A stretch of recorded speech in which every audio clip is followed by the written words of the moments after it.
The state of Texas has plans to launch a new national stock exchange. Firms like BlackRock and Citadel Securities, dozens of individual investors, have raised $120 million for the exchange with the goal of making a first trade by late 2025 and listings by 2026. For more on this, let's bring in Texas Governor Greg Abbott. Governor, thanks for joining us. I don't feel like being nice to you. I'm at the NASDAQ, and I'm in New York City, where we have the New York Stock Exchange. Everything's moving to Texas. Can't you just leave well enough alone at this point? What are you doing? So, first of all, listen, I have great respect for the NASDAQ, for the New York Stock Exchange, but also one thing that we believe in, and that is competition as well as capitalism. And we want to make sure that Texas, which I think may be the #1 state for listings on the New York Stock Exchange, is going to provide the opportunity to expand capitalism for companies whose only agenda is capitalism, as opposed to certain other ideologies that may be forced upon them by these other exchanges. And so, listen, we know the difficulty factor about starting something like this. No, I was just playing devil's advocate there. When you look at a lot of the things that go on in New York City, and a lot of the regulations, and perhaps a financial transaction drive, you've got ESG, board members of certain companies have to comply with ESG. I think it's pretty rich that BlackRock, really the company that spearheaded all that stuff, is helping out here. I don't understand how that works.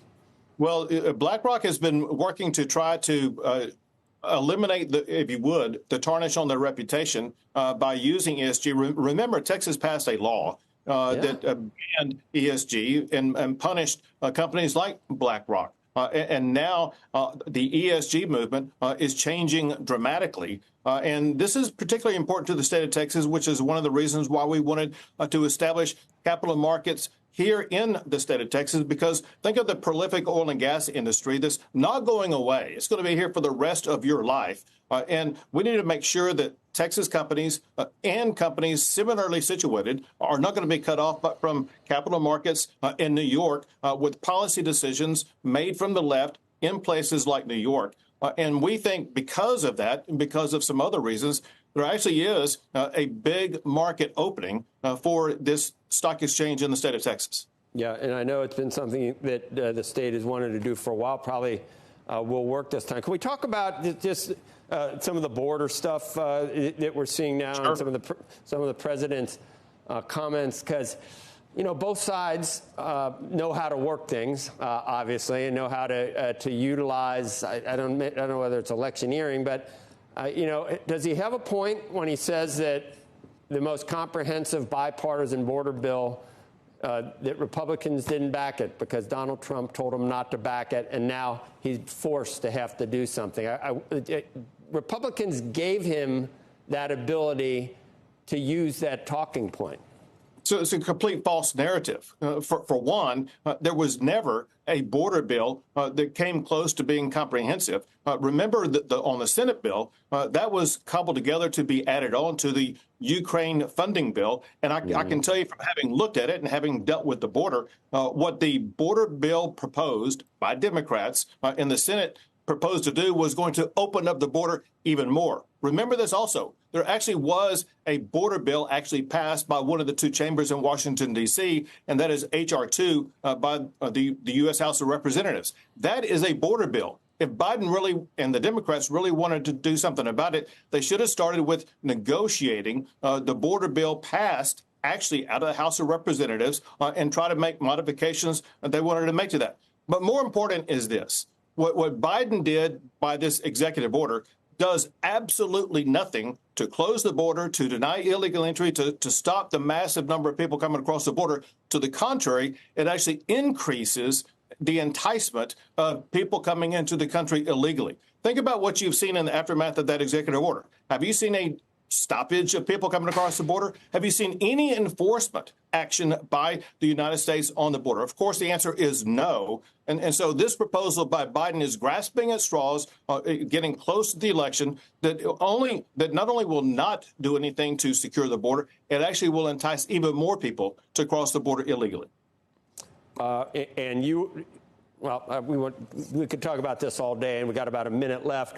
I've seen that there's 4 leading individuals now for vice president, but there might be a dark horse in the end. Has it ever occurred to you that you could be a dark horse for former President Trump's VP pick, Governor? Listen, it actually came up by President Trump on another network show where he brought it up. And listen, it's always nice to be thought of. But the fact of the matter is, my focus is solely on the state of Texas and what I'm going to be doing to advance the state of Texas. You know, I can tell you this, and that is the most important political job in the United States, obviously, as president. But the second most important political job in the country is being governor of Texas. Because if we lose Texas, we lose the United States of America.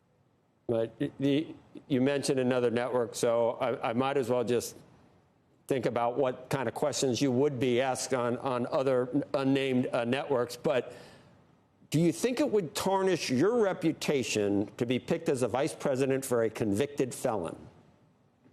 Not at all, because the reality, I'll tell you what, I'm a former trial court judge.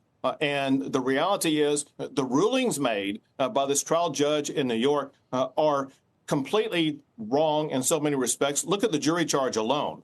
And so there's every reason to expect this decision to be overturned. But also, most Americans view this as a miscarriage of justice. And you can see it in the fundraising numbers, the polling numbers that Trump has been able to receive in the aftermath of it. And also, maybe in part because of this, maybe for other reasons, you're seeing Trump gain more support in the Black community, in the Hispanic community, and all communities across the United States of America. This is not a prosecution. This is a persecution.